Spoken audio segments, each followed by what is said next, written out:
L'ex-avoué est désormais également un centre de formation professionnelle du droit, des formations tournées vers le droit processuel, d'abord naturellement vers la procédure d'appel complexe avec les délais du décret Magendie et périlleuse avec les sanctions qu'il édicte, des formations qui peuvent s'organiser en e-learning mais également en présentiel.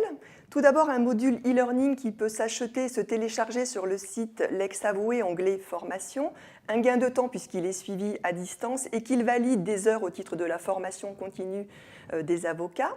Il est pratico-pratique avec notamment des démonstrations RPVA, mais également des formations présentielles qui s'organisent à la journée ou à la demi-journée, volontairement limitées à un nombre d'une vingtaine de participants et qui peuvent même être organisées au sein de vos cabinets.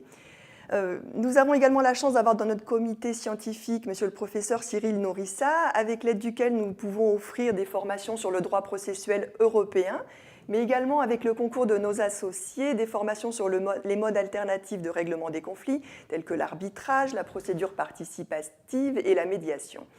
Des formations qui sont toutes animées par des avocats spécialisés et pour certaines co-animées par notre cher professeur Cyril Norissa, auquel je passe la parole. Merci Emmanuel. Cette année est celle aussi du lancement. Et 2 modules sont d'ores et déjà proposés d'ici le mois de juin. Un premier module se déroulera le 12 mai à Paris avec pour objet le contentieux civil et commercial européen. Il s'agit de sensibiliser aux enjeux spécifiques de ce contentieux. Dans quelles circonstances puis-je assigner devant le juge français, organiser une défense dans un autre État et bien évidemment s'attacher à la circulation transfrontière des décisions de justice.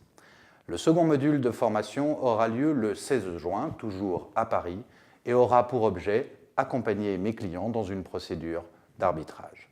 Il s'agit ici, que ce soit pour une procédure d'arbitrage institutionnelle ou ad hoc, de dégager les bonnes pratiques, les bons comportements qui permettront à un conseil d'accompagner ses clients dans cette procédure si particulière.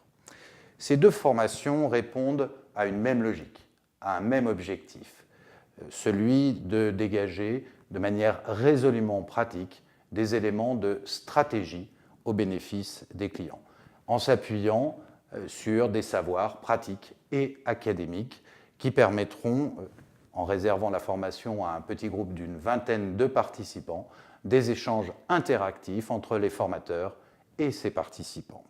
S'appuyant bien sûr sur l'actualité la plus récente, je le répète, au travers de mises en situation concrètes, aboutir à une meilleure connaissance, une meilleure pratique. Je vous donne donc rendez-vous pour ces formations très prochainement.